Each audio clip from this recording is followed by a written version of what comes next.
السلام علیکم ورحمۃ اللہ وبرکاتہ۔ حاضرین، میں عثمان خان ایک بار پھر حاضر ہوں آپ کی خدمت میں آپ کا پسندیدہ پروگرام لے کر، اس کا نام ہے فضائل رمضان۔ ناظرین، رمضان کا مبارک مہینہ چل رہا ہے اور ہمیں چاہیے کہ ہم اپنے گناہوں کی مغفرت اللہ سے کروا لیں۔ ناظرین، جیسا کہ آپ جانتے ہیں، اس پروگرام میں ہم بات کرتے ہیں رمضان کے فضائل کے تعلق سے، اور ہمارے ہر دل عزیز مہمان جناب ایڈوکیٹ فیض سید صاحب ہمارے ساتھ موجود ہوتے ہیں۔ آج بھی وہ ہمارے ساتھ موجود ہیں۔ آئیے استقبال کرتے ہیں۔ السلام علیکم ورحمۃ اللہ وبرکاتہ۔ وعلیکم السلام ورحمۃ اللہ وبرکاتہ۔ فیض صاحب، تہہ دل سے استقبال ہے آپ کا ایک بار پھر ہمارے پروگرام میں۔ اس سے پہلے کی گفتگو میں ہم بات کر رہے تھے رمضان روزوں کی اہمیت کے تعلق سے، کچھ باتیں آپ نے بتائی تھی، میں چاہتا ہوں کہ اور تھوڑی سی وضاحت میں اس تعلق سے چاہتا ہوں آپ سے کہ روزے کی اور کیا اہمیت ہے۔ بسم اللہ الرحمن الرحیم، الحمد للہ رب العالمین، والصلاة والسلام علی خاتم النبیین والمرسلین، رب اشرح لی صدری ویسر لی امری واحلل عقدۃ من لسانی یفقہوا قولی۔ اما بعد، پچھلی مرتبہ جہاں ہم رکے تھے، بہرحال جو ہم دیکھ رہے تھے وہ یہ تھا کہ روزہ اور قرآن سفارشی بننے والے ہیں، اور ہم نے یہ دیکھا تھا کہ یہ وہ سفارشی ہے جس کے تعلق سے نبی اکرم صلی اللہ علیہ وسلم نے خود بتایا کہ سفارش کرنے والے ہیں۔ پھر ہم نے دیکھا تھا یہ ریئل سفارشی ہے، جو ہے وسیلہ بنیں گے، انٹرسیشن کریں گے، مطلب اللہ کے پاس سفارش کریں گے، گزارشات کریں گے کہ یہ بندہ تھا جو مجھے کرتا تھا، اللہ اس کو معاف کر دے، اس کی مغفرت کر۔ اور حدیث میں الفاظ ہے اللہ ان دونوں کی سفارش کو قبول کرے گا، مطلب روزے کی اور قرآن کی سفارش رد نہیں کی جائیں گی، اللہ ان کو قبول کرے گا۔ اچھا، ان کی کیفیت کے تعلق سے کچھ ملتا ہے کہ روزہ کیا کیفیت ہوگی، روزے کی سفارش کرنے کی یا قرآن کی سفارش کرنے کی کوئی کیفیت ہے؟ دیکھیے، بہرحال کیا کیفیت ہوں گی ہم قرآن اور روزے کی ایگزیکٹلی نہیں بتا سکتا، لیکن ایک روایت میں آتا ہے کہ سورہ بقرہ اور سورہ آل عمران یہ دو پرندوں کی شکل میں روزے قیامت آئیں گے اور ان کے پڑھنے والوں کے اوپر سایہ کریں گے۔ الحمدللہ۔ تو اس سے پتہ چلا کہ قرآن کا سورہ ایک جسم کی شکل لے لیں گا، مجسم ہو جائیں گا پرندے کی شکل میں اور سایہ کریں گے۔ جی، تو قرآن کیسے کریں گا اور روزہ کیسے کریں گا واللہ عالم، مطلب اب اس کی شکل چونکہ حدیث میں نہیں، اس لیے ہم بتا نہیں سکتے کیا حیت کیا شکل ہوں گے، لیکن بہرحال وہ آئیں گے جیسا اور جب اللہ چاہیں گا، اور وہ سفارش کریں گے۔ لیکن ایک بات یہاں جو ہے وہ اصل وہ یہ ہے کہ جو قرآن اور روزہ سفارش کرنے والے ہیں، سفارشی بننے والے ہیں، تو روزہ تبھی سفارش کریں گا جب خالص اللہ کے لیے رکھا جائیں گا۔ جی۔ اب کوئی یہ سوچے گا کیا کوئی ایسا بھی جو اللہ کے علاوہ روزے رکھتا ہے؟ دیکھیے، میرا مقصد بتانے کا یہ ہے کہ روزہ خالص اللہ کے لیے کی جانے والی عبادت ہے۔ بالکل بالکل۔ بہت سارے لوگ روزے کو مجبوراً رکھتے ہیں، اللہ کے لیے نہیں رکھتے ہیں۔ گھر میں سب روزہ رکھ رہے، اس لیے میں بھی روزہ رکھ رہا ہوں۔ کیوں؟ اس لیے کہ پھر کھانا کون بنا کے دیں گا؟ تو یہ روزہ قابل قبول نہیں ہوگا جو مجبوراً رکھا جا رہا ہے۔ دیکھیے، سب روزہ رکھتے ہیں تو پھر ہم کیا کریں گے؟ خالی رہ کر چلو ہم بھی روزہ رکھ لیتے ہیں۔ سب سماج میں روزہ رکھتے ہیں، اگر ہم روزہ نہیں رکھیں گے تو لوگ کیا بولیں گے؟ چلو ہم بھی روزہ رکھ لیتے ہیں۔ تو یہ روزہ اجر کیسے دیں گا جو روزے کو ہم اللہ کے لیے نہیں بلکہ لوگوں کے لیے، سماج کے لیے، خاندان کے لیے رکھ رہے ہیں؟ لوگ کیا بولیں گے؟ سب روزہ رکھتے تو میں بھی روزہ رکھ رہا ہوں؟ ایسا نہیں ہونا چاہیے۔ ہاں، کسی چیز کی شروعات کسی کو دیکھ کر ہو سکتی ہے، تو آدمی انسان اپنے نیت کو مخلص ہو جائے، نیت کو خالص کرے اللہ کے لیے، اس کو اجر ملے گا انشاءاللہ۔ تو لہٰذا روزے کو خالص اللہ کے لیے رکھنا، اس لیے کہ ایک حدیث کے الفاظ ہے، نبی اکرم صلی اللہ علیہ وسلم نے فرمایا من صلی یرائی فقد اشرک، من صام یرائی فقد اشرک، دکھاوے کی نماز، دکھاوے کا روزہ شرک ہے۔ تو پتہ چلا کہ دکھاوے کے لیے روزے رکھا، اس نے شرک کیے، اور اللہ تعالیٰ شرک کا پھر بدلہ نہیں دیں گا، بلکہ دکھاوے کو جو کام کیا جاتا ہے، روز قیامت صحیح مسلم کی روایت ہے، اللہ تعالیٰ کہیں گا لوگوں سے جاؤ انہی سے آج بدلہ لے لو جن کو دکھانے کو تم عمل کیا کرتے تھے۔ تو لہٰذا ہمیں چاہیے ہم روزے کو خالص اللہ کے لیے رکھیں، اور اللہ تعالیٰ سے جو دعا کرے کہ اللہ تعالیٰ ہمارے عمل کو قبول کرے، تو انشاءاللہ عزیز یہ مخلص انداز سے رکھا گیا روزہ ہمارے لیے جو ہے روز قیامت سفارش کا ذریعہ یا وسیلہ بنے گا، جو آ کر اللہ تعالیٰ کے پاس گزارشات کریں گا، اور حدیث میں الفاظ ہے اللہ اس کی سفارش کو رد نہیں کریں گا۔ لہٰذا اس قرآن کو اور اس روزے کو اپنا سفارشی ہم بنائیں، جو کہ حدیث سے ثابت ہے کہ بننے والا ہے۔ تو اللہ ہم پر رحم کرے، ہم نے بہت سارے غیر ایسوں کو سفارشی بنا دیا جن کا کوئی وجود نہیں ہے، لیکن یہ وہ ہے جس کا وجود ہے، لہٰذا ہمیں چاہیے ہم روزے کو خوب رکھیں، مخلص اخلاص کے ساتھ رکھیں، خالص اللہ کے لیے، اور انشاءاللہ اس روزے قیامت اس کا بدلہ یہ ہے کہ ہماری سفارش کریں۔ یعنی کہ روزے کو اگر کسی نے دکھاوے کے لیے کیا تو اس نے شرک کیا، اور شرک کے بارے میں آتا ہے کہ شرک اتنا بڑا گناہ ہے کہ اللہ تعالیٰ اس کو کبھی نہیں معاف۔ تو روزہ دکھاوے کے لیے رکھا اگر انسان، تو جو گناہ شرک کا ہے وہی گناہ اس انسان کو بھی ملنے والا ہے۔ دیکھیے جو شرک جو یہاں آ رہا ہے یعنی دکھاوے کے لیے، قرآن میں کئی دفعہ اللہ تعالیٰ نے فرمایا کہ شرک سب سے بڑا ظلم بتایا ہے شرک کو، تو وہی گناہ جو اس انسان کو بھی ملنے والا ہے جس نے دکھاوے کے لیے روزہ رکھا۔ دیکھیے سب سے پہلی چیز تو شرک ایک بہت بری چیز ہے جس کی قباحت میں اور آپ جانتے ہیں کہ اللہ رب العزت نے اعلان کر دیا سورہ نساء میں، ان اللہ لا یغفر ان یشرک بہ، اللہ تعالیٰ معافی نہیں کرتا اس شخص کو جو اس سے شرک کرتا ہے، ویغفر ما دون ذلک لمن یشاء، اس کے علاوہ کوئی گناہ چاہے تو معاف کرے۔ سورہ مائدہ کے اندر فرمایا انہ من یشرک باللہ فقد حرم اللہ علیہ الجنہ، جس نے شرک کیا اللہ نے اس کے لیے جنت کو حرام قرار دیا، ومأواہ النار، اس کا ٹھکانہ جہنم کی آگ ہے۔ لہٰذا کیا یہ وہی شرک ہے جو انسان روزہ رکھنے والا بھی کر رہا ہے؟ دیکھیے شرک کی کچھ اقسام ہیں جی، جس میں سے اگر ایک انسان دکھاوے کے لیے کوئی کام کرے تو وہ جو ہے ریا ہے، اور ریا بھی ایک شرک ہے لیکن شرک اصغر ہے، چھوٹا شرک ہے، اور اس کے تعلق سے امام نووی رحمہ اللہ کا ایک قول ہے کہ جب انسان ریا کرتا ہے تو جتنے کام میں ریا کیا وہ عمل ضائع ہو جاتا ہے، اتنا ہی عمل توبہ کر لے تو انشاءاللہ اس سے معافی ہے۔ مطلب کہ ریا کیا جو شرک ہے اتنا عمل اس کا ضائع ہو گیا، اللہ سے توبہ کر لو کافی ہے۔ اس کے کرنے سے انسان ویسا مشرک نہیں ہوتا جیسا مشرکین مکہ تھے جو بتوں کی عبادت کرتے یا اللہ کے علاوہ غیر اللہ کی عبادت، ٹھیک ہے۔ لہذا لیکن یہ بھی ایک شرک ہے، حدیث میں واضح الفاظ ہے، اللہ کے ساتھ شریک کیا، مطلب عمل خالص اللہ کے لیے ہونا چاہیے۔ جب انسان نے دکھاوے کے لیے کیا تو اس نے اللہ کے لیے جو عبادت کرنی چاہیے اس میں پارٹنرشپ دے دی کسی کو، اور یہی تو شرک ہے۔ لہٰذا اس سے شرک اصغر ہے۔ ہمیں چاہیے کہ ہم نے دکھاوے کے لیے کوئی بھی کام کیا ہو اللہ سے توبہ کرے، انشاءاللہ العزیز اللہ تعالیٰ ہمارے گناہوں کو ضرور معاف کریں گے اور ہماری توبہ کو انشاءاللہ ضرور قبول کریں گے۔ جزاکم اللہ خیر۔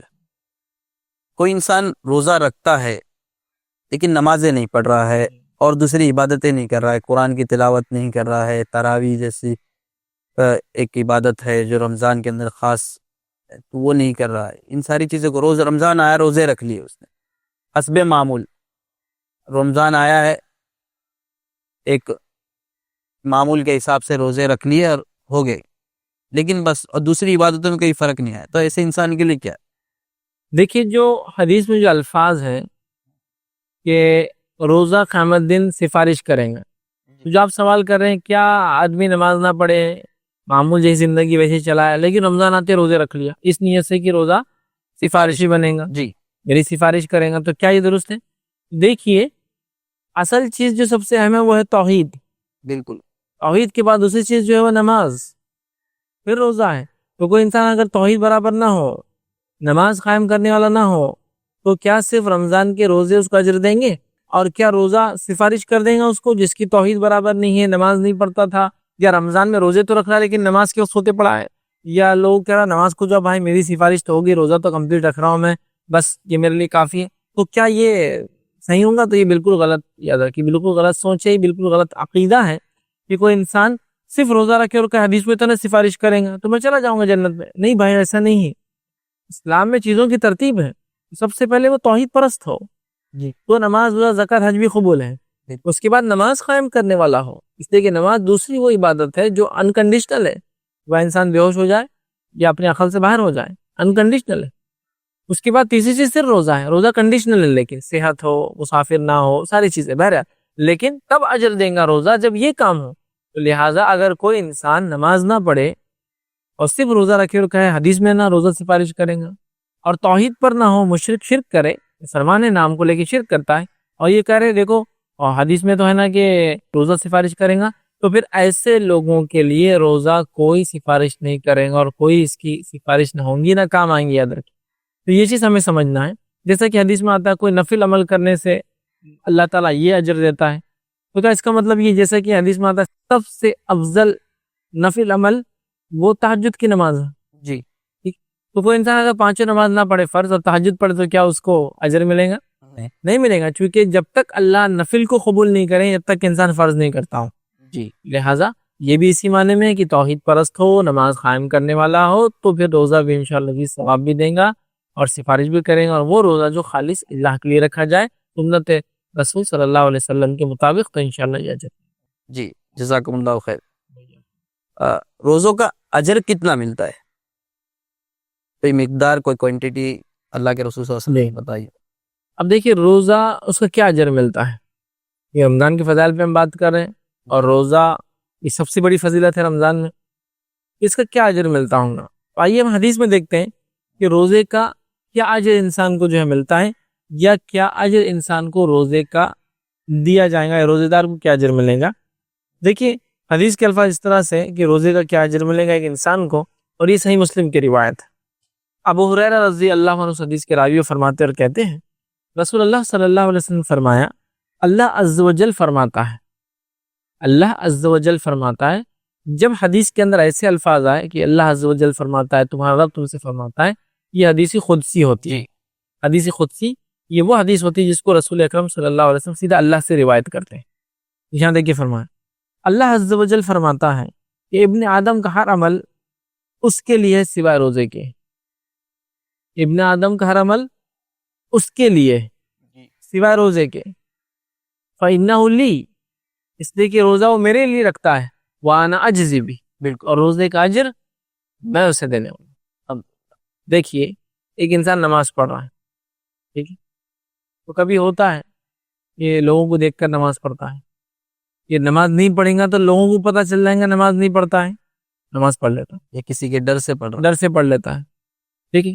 حج کا بھی ویسا ہوتا ہے، کبھی ریا میں کبھی دکھاوے میں کر لیتا ہے، لیکن روزہ ایک ایسی عبادت ہے جو کسی کو دیکھنے سے معلوم ہی نہیں ہوتا کہ روزے دار ہے یا نہیں ہے، بالکل، اور اکیلے میں جا کر کھا پی بھی لے تو کس کو پتہ چلے گا کھا لیا اور پی لیا، بالکل، ہے نا؟ ایسا کوئی انسان روزے دار ہے چپ کی جگہ پانی پی لے وہ پتہ چلے گا، لیکن روزہ انسان جب اللہ کے وقت تو کبھی کھاتا نہیں کبھی پیتا نہیں۔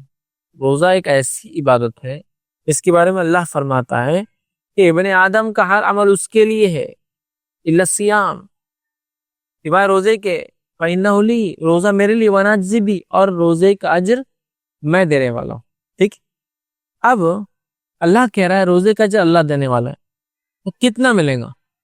آپ کا یہ سوال تھا نا، اجر کتنا ملے گا؟ جب اللہ کہہ رہا ہے اس کا اجر میں دوں گا، کتنا اس میں لکھا ہوا نہیں، تو کتنا ہو سکتا ہے ایک اندازہ ہی لگایا جا سکتا ہے۔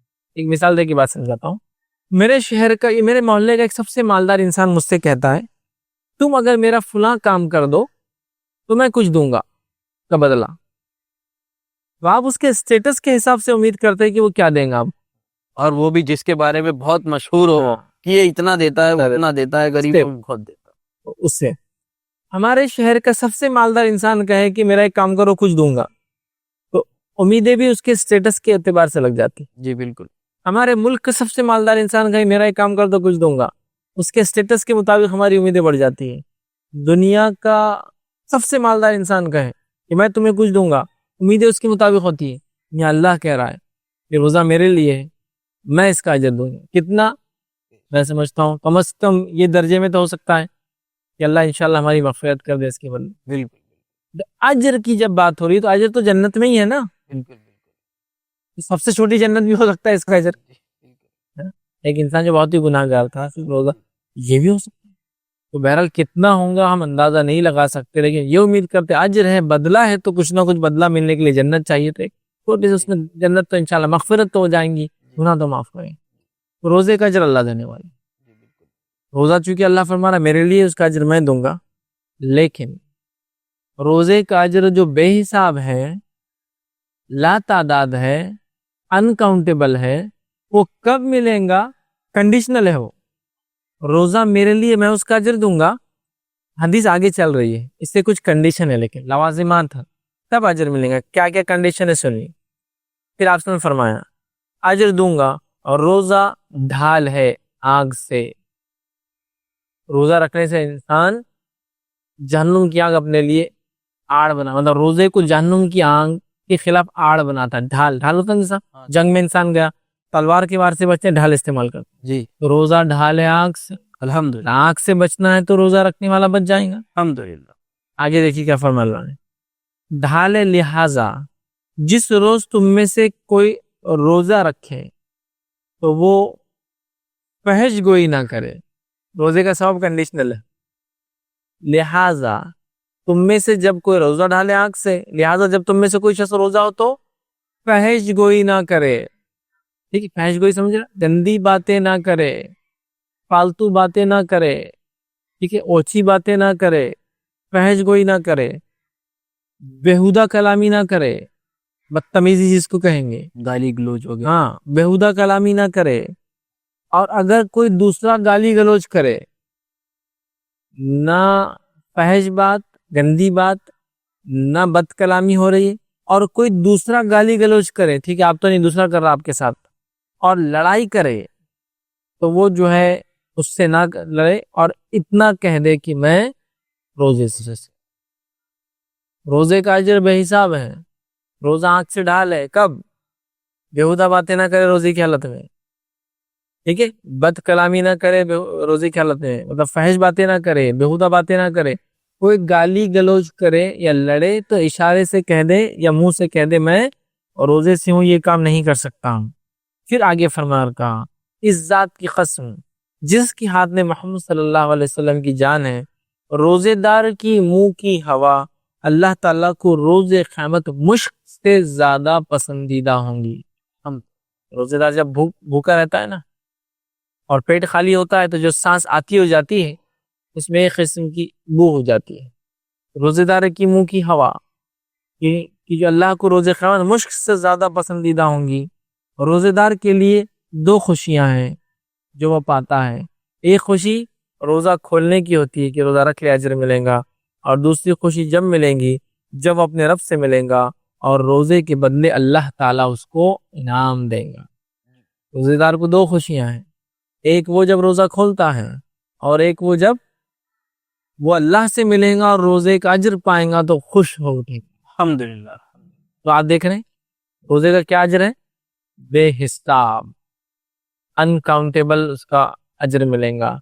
لیکن یہ بے حساب اجر جو روزے کا ہے وہ کنڈیشنل ہے، اور کنڈیشن میں فحش گوئی، گندی باتیں نہ کرے. فحش گوئی آج ہم دیکھتے ہیں ہمارے سماج میں کتنی عام ہو چکی ہے. اس کے بعد بیہودہ باتیں نہ کرے. آج بیہودگی کی تو حد ہو جاتی ہے، کچھ بھی باتیں کر رہے ہیں، کسی کی بھی خلاف، کسی کی بھی حق میں، کسی کی بھی خلاف، کچھ نہیں سمجھ رہا کیوں کر رہے ہیں. تیسرا فرمایا گالی گلوچ نہ کرے. اور آج ہم دیکھتے ہیں رمضان میں روزے کی حالت میں سب سے زیادہ گالیاں لوگ دیتے ہیں. کیوں؟ ٹینشن میں بولتے ہو، بھوک کی وجہ سے دماغ کام نہیں کر رہا، بھوک کی وجہ سے دماغ کام نہیں کر رہا ہے، بھوک کی وجہ سے ٹینشن آ گیا ہے، بھوک کی وجہ سے چڑچڑا مزاج ہو چکا ہے، تو گالیاں بک دے رہے ہیں. گاڑی پہ جا رہے کسی نے گاڑی کو ٹچ مار دیا، گالیاں دے دی. راستے سے جا رہے کسی نے غلط کام کیا، گالیاں دے دی. اپنے ماتحت کام کرنے والوں کو گالیاں دے کے کام کرا روزے کی حالت میں. تو ایسے روزے کا اجر نہیں ملتا ہے. بلکہ آپ روزے سے ہیں، کوئی لڑنے آیا آپ سے، کوئی گالی دے رہا ہے آپ کو، تو آپ کا یہ کام ہے کہ آپ اسے اشارہ کر کے کہتے میں روزے سے ہوں، یا منہ سے زبان سے کہتے میں روزے سے ہوں، یہ کام نہیں کر سکتا ہوں. لیکن اس کا ہرگز معنی نہیں کہ آپ دوسرا معنی لے کہ روزے کی حالت میں کہتے ابھی نہیں کر سکتا ہوں، افطار کے بعد ملو. یہ بالکل معنی نہیں ہوگا اس کا. جب روزے میں نے نہیں کیا، دن میں تو رات میں کیوں کروں گا آپ سے جھگڑا؟ بالکل. اشارہ کرتے میں روزے سے ہوں. اور روزے دار کی منہ کی ہوا اللہ کو روز قیامت مشک سے زیادہ پسندیدہ ہوں گی، یاد رکھیے. اور روزے دار کو دو خوشیاں حاصل ہوتی ہیں، ایک دنیا میں جب روزہ کھولتا ہے، اور دوسری خوشی حاصل ہوگی جب اللہ تعالیٰ کے پاس جائیں گا اور روزے کا اجر اللہ تعالیٰ اس کے سامنے پیش کریں گا. یہ دونوں چیزوں سے اس کو خوشی ہوتی ہے. مطلب روزے کے ڈبل فائدے ہیں. ایک فائدہ دنیا میں دن بھر بھوکے رہ کے جب کھاتا ہے خوشی ہوتی ہے، ایک فائدہ اخروی آخرت میں ہے کہ اللہ تعالیٰ جو اجر دیں گا وہ دیکھ کر انسان خوش ہو اٹھے گا کہ میرے رب نے مجھے کیا عطا کیا ہے. تو روزے کا اجر بے حساب ہے. روزہ آگ سے ڈھال ہے، لیکن یہ ڈھال جبھی کام کرتی ہے جب اس ڈھال کو کنڈیشنز کے مطابق استعمال کیا جائے، جس میں خاص طور سے اس حدیث کے اندر جو الفاظ آ رہے ہیں وہ یہ ہے. ایک اور حدیث طرح سے آتی ہے جس میں نبی اکرم صلی اللہ علیہ وسلم نے فرمایا جس کا روزہ اسے برائی سے نہ روک پائے، جھوٹ بول رہا ہے، بد کلامی کر رہا ہے، تو پھر اللہ کو یہ چیز پسند نہیں کہ انسان خام و خواہ کی بھوکا اور پیاسا رہے. بالکل. یار ایک روایت نے فرمایا جو شخص روزہ رکھ کے بھی جھوٹ بولنا نہ چھوڑے تو اللہ کو کوئی حاجت نہیں ایسا انسان روزہ رکھے. بالکل. مطلب روزہ ایک طرح سے اب ہم کو روکتا ہے. ٹھیک ہے، روزے کا معنی، صوم کا معنی ہے رک جانا ہے. بالکل. کھانے پینے سے بات چیت کرنے سے لغت کا معنی ہے، اور شرعی معنی یہ ہے کہ صبح سورج نکلنے سے پہلے سے لے کر سورج ڈوبنے تک کھانے پینے اور شہوت پوری کرنے سے انسان رک جائے۔ بالکل۔ تو جو انسان جھوٹ بولنا نہیں چھوڑ رہا ہے، جو انسان غلط بیانی نہیں چھوڑ رہا ہے، جو انسان دھوکہ دینا نہیں چھوڑ رہا ہے، جو انسان گالی دینا نہیں چھوڑ رہا ہے، جو انسان فحش گوئی نہیں چھوڑ رہا ہے، جو انسان بد کلامی نہیں چھوڑ رہا ہے، اس کا روزہ اس کو فائدہ نہیں دے گا۔ اس لیے کہ آپ صلی اللہ علیہ وسلم فرمایا، جو انسان روزہ رکھ کر جھوٹ بولے، اللہ کو کوئی حاجت نہیں اس کے روزے کی، خواہ بھوکا پیاسا رہ رہا ہے وہ۔ جی تو روزہ ایکچولی ٹریننگ ہے، روزہ ایکچولی ایک ٹریننگ سیشن ہے ہمارا، کہ ہم کو ایک مہینہ ٹریننگ دی جا رہی ہے کہ تم جھوٹ مت بولو، ہے نا۔ لیکن بڑی افسوس کی بات ہے، کچھ لوگ روزے کی حالت میں پابندی کر لیتے، بےہودہ کلامی نہیں، بدگوئی نہیں، فحش بات نہیں، گالی گلوچ نہیں، لیکن یہ 30 دن اپنے آپ کو روکنے کے باوجود بھی 31ویں دن مطلب اگلا مہینہ آتا ہے، پھر گالیاں شروع۔ جب 30 دن ایک عمل کو ہم نے نہیں کیا اور چھوڑ دیا، تو پھر ہماری عادت کیوں نہیں بن گئی 30 دن کے بعد کہ پھر ہم عمل کو ہمیشہ کے لیے چھوڑ دے وہ۔ اچھا، یہ اسی سے میرے کو ایک بات یاد آئی کہ ایک انسان نے پوری پابندی کے ساتھ روزہ رکھا، اس کے سارے ارکان کو پوری پابندی کے ساتھ عمل میں لایا، کوئی بد کلامی نہیں کی، کوئی برا کام نہیں کیا، کوئی غلط کام نہیں، یہ ساری چیزیں پابندی کے ساتھ کی جو ایک روزے دار سے اللہ تعالیٰ ایکسپیکٹ کرتا ہے، ساری چیزوں کو عمل میں لایا۔ لیکن جیسے ہی رمضان ختم ہوا، وہ پھر سے اپنی عادتوں پہ آ گیا۔ تو کیا اس سے اس رمضان کے روزوں پر اس کی بعد میں کرنے والے گناہ سے اس کے رمضان کے روزے میں کچھ فرق پڑنے والا؟ مطلب کہنے کا مطلب یہ آپ کا کہ ایک انسان نے سب کچھ جو رمضان میں کرنا چاہیے تھا، نماز پڑھے، روزے رکھے، سب کچھ کیے، بعد رمضان اس کی لائف پھر ویسی ہوگی جیسے پہلے تھے۔ تو دیکھیے، رمضان کا مقصد صرف فوت ہو گیا نا، رمضان کا مقصد ختم ہو گیا۔ رمضان کا مقصد یہ تھا کہ ایک انسان رمضان کے مہینے میں ٹریننگ حاصل کرے 30 ڈیز، جب 30 دن وہ ٹریننگ یافتہ ہو جائیں گا تو اس کے بعد اس کی لائف جو آنے والے 11 مہینے وہ چینج ہو جائے، اس کے بعد جو کمیاں ان 11 مہینوں میں ہوں گی اس کو پھر اگلے رمضان میں ریکور کر لیں گا اور کچھ نئی عادتیں اچھی کر لیں گا، آگے بڑھیں گا۔ لیکن اگر ہمارا رمضان ہم کو وہی رکھ رہا ہے کہ رمضان کے اندر ہم نے کچھ اپنے آپ کو تبدیلی لائی، لیکن رمضان کے بعد پھر ویسے ہی بن گئے، اس کا مطلب رمضان کا حقیقی فائدہ ہم نے نہیں اٹھایا، تو کیا اس کے رمضان کی بات کا اجر نہیں ملے گا؟ دیکھیے انشاءاللہ اس کو اس کا اجر ملے گا، اس لیے کہ انسان جو نیکی کرتا ہے وہ الگ تو لے جائیں گے، گناہ الگ تو لے جائیں گے، ٹھیک ہے۔ لیکن وہ مقصد رہ گیا رمضان کا، اور اس نے صحیح جو مقصد تھا اٹینڈ نہیں کر پایا رمضان کا۔ یعنی کہ کہیں نہ کہیں ہمیں اپنے نفس کا تزکیہ کرنا چاہیے، نفس کے تزکیے کے لیے تھا رمضان، جی، اور اگر وہ نہیں ہو پایا تو اس کا مطلب اس نے مین گول مطلب ایم بھول گیا ہو۔ جی جی، جزاکم اللہ خیر صاحب، بہت بہت شکریہ آپ کا، آپ نے بہت ہی اہم باتوں کی طرف ہماری رہنمائی کرائی۔ ناظرین، دل تو چاہتا ہے کہ گفتگو یوں ہی چلتی رہے اور ہمیں اپنے روزوں کو کس طرح اللہ تعالیٰ کے لیے بنانا ہے، اللہ تعالیٰ کے لیے ہمیں روزوں کو اللہ تعالیٰ کی ایک خاص عبادت جو اللہ تعالیٰ نے جو روزہ اللہ کے لیے ہے اور اللہ تعالیٰ جس کا اجر ہمیں دینے والا ہے، جس کا اجر اللہ تعالیٰ کہتا ہے کہ میں ہی دینے والا ہوں، اس روزے کو اللہ تعالیٰ کے سامنے کس طرح سے ہمیں پیش کرنا ہے، یہ ساری چیزیں فیض صاحب ہمیں بتا رہے تھے۔ لیکن کیا کریں، وقت کی تنگ دامانی ہمیں اس بات کی اجازت نہیں دے رہی ہے کہ ہم اور گفتگو کو آگے بڑھائیں۔ فی الحال انہی باتوں پر آپ سے الوداع کہتے ہیں، انشاءاللہ اگلی نشست میں پھر آپ سے ملاقات کریں گے، تب تک کے لیے دیجیے اجازت۔ السلام علیکم ورحمۃ اللہ وبرکاتہ۔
السلام علیکم. آپ بھی ہمارے اس کام میں تعاون کریں اپنی زکات و صدقات کے ذریعے. ڈونیشن ڈیٹیلز کے لیے ڈونیٹ پر کلک کریں. اگر آپ کو ہمارے ویڈیوز پسند آئے ہیں تو اسے شیئر کریں اور ثواب کے حقدار بنیں. روزانہ ہمارے ویڈیوز کو پانے کے لیے ہمارے یوٹیوب چینل کو سبسکرائب کریں اور بیل آئکن دبائیں. ہم سے دیگر سوشل میڈیا پر جڑنے کے لیے ویڈیو میں دیے گئے آئی ڈی کو سرچ کریں. جزاک اللہ.